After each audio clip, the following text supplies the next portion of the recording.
திமுகவின் அழுத்தத்திற்கு இணங்கி அடங்கி போகும் அளவிற்கு நான் பலவீனமானவன் இல்லை என தவேக தலைவர் விஜய்க்கு திருமாவளவன் பதிலடி கொடுத்துள்ளார். நேற்று நடைபெற்ற அம்பேத்கர் புத்தக வெளியீட்டு விழாவில் கலந்து கொண்டு பேசிய தவேக தலைவர் விஜய், கூட்டணி கட்சியின் அழுத்தம் காரணமாக விசிக தலைவர் திருமாவளவனால் இந்த விழாவில் கலந்து கொள்ள முடியவில்லை. அவர் மனது முழுக்க முழுக்க இந்த நிகழ்வின் மீதுதான் தற்போது இருக்கும் என பேசி பரபரப்பை ஏற்படுத்தினார்.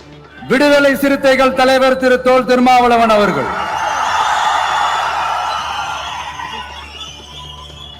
அவங்களால இன்னைக்கு வர முடியாம போச்சு.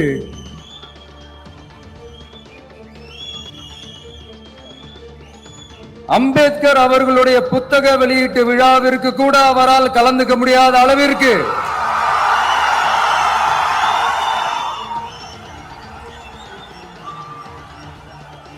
கூட்டணி கட்சிகள் சார்ந்து எவ்வளவு பிரஷர் இருக்கும் என்று என்னால் யூகிக்க முடிந்தாலும்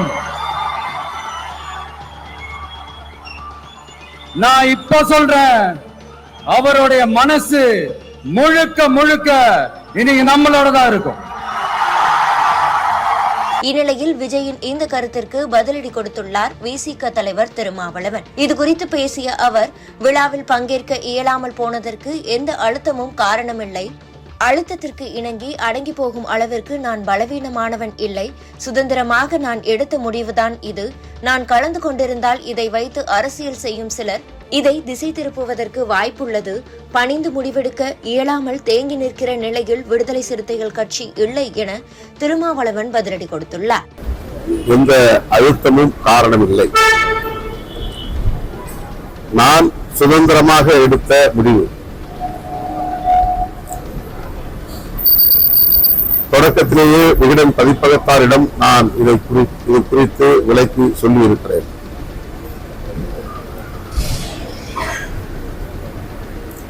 திரு விஜய் அவர்களும் நானும் ஒரே மேடையில் நூல் வெளியீட்டு விழாவிலே பங்கேற்கிற சூழல் எழுந்தால்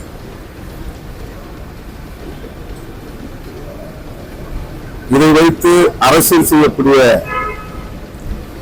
சிலர் அல்லது அதற்கான செயல் திட்டத்தை வகுத்து காத்துக் கொண்டிருக்கிற சிலர் திரும்பிவாதம் செய்வதற்கும் திசை திருப்புவதற்கும் வாய்ப்பு இருக்கிறது. ஆகவே அதற்கு இடம் தரக்கூடாது என்கிற அடிப்படையில் ஒரு தொலைநோக்கு பார்வையோடுதான் இந்த முடிவை நான் எடுத்திருக்கிறேன் என்பதை அவர்களுக்கு விளக்கி சொல்லியிருக்கிறேன்.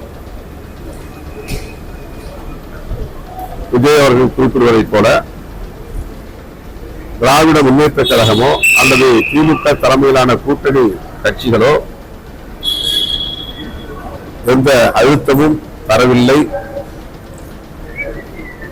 அவ்வாறு அழுத்தத்திற்கு பணிந்து இணங்கி முடிவெடுக்க இயலாமல் தேங்கி நிற்கிற நிலையில் விடுதலை சிறுத்தைகள் இல்லை அல்லது திருமாவளவன் இல்லை. அந்த அளவுக்கு நானோ விடுதலை சிறுத்தைகள் கட்சியோ பலவீனமாகவும் இல்லை. இதைத் தொடர்ந்து விசிக எம்பி ரவிக்குமார் விஜயை விமர்சித்து தனது எக்ஸ் பக்கத்தில் பதிவிட்டுள்ளார். அந்த பதிவில் தலைவர் திருமாவளவன் விரிவாக அறிக்கை கொடுத்ததற்கு பிறகும் கூட விஜய் எங்கள் தலைவரை பற்றி பேசியதை பார்த்தால் அவர் கட்சி ஆரம்பித்திருப்பதே விடுதலை சிறுத்தைகளோடு எப்படியாவது கூட்டணி சேர்ந்துவிட வேண்டும் என்பதற்காகத்தானோ என எண்ண தோன்றுகிறது. தன்னம்பிக்கையோடு கட்சி ஆரம்பித்திருந்தால் இப்படி வழிந்து வழிந்து அழைப்பு விடுக்கும் நிலை ஏற்பட்டிருக்காது. இதையெல்லாம் பார்க்கும் எவரும் ரஜினிகாந்த் அவர்களை கட்சி ஆரம்பிக்க சொன்னவர்கள்தான். அவர் உடன்படாததால் விஜய் அவர்களை கட்சி தொடங்க வைத்திருக்கிறார்கள் என்பதை எளிதாக புரிந்து கொள்வார்கள். விஜய் மணிப்பூரை பற்றி குறிப்பிட்டாரே என்று அப்பாவியாக கேட்பவர்கள் அந்த மேடையில் இருந்த நீதிபதி சந்துரு அவர்களிடம் அலிபி என்ற சொல்லுக்கு பொருள் என்ன என்பதை கேட்டு தெரிந்து கொள்ளலாம் என கூறி விஜயின் பேச்சுக்கு முட்டுக்கட்டை போட்டுள்ளார் ரவிக்குமார். திமுகவை நேரடியாக அட்டாக் செய்த விஜய் விசிகவுக்கு இணக்கமாக பேசியது சர்ச்சைகளை கிளப்பிய நிலையில் விசிக திமுக கூட்டணியில் எந்த முரண்பாடும் இல்லை என நிரூபிக்கும் வகையில் தற்போது விஜயின் கருத்துக்கு எதிர்ப்பு தெரிவிக்கின்றனர் விசிகவினர்.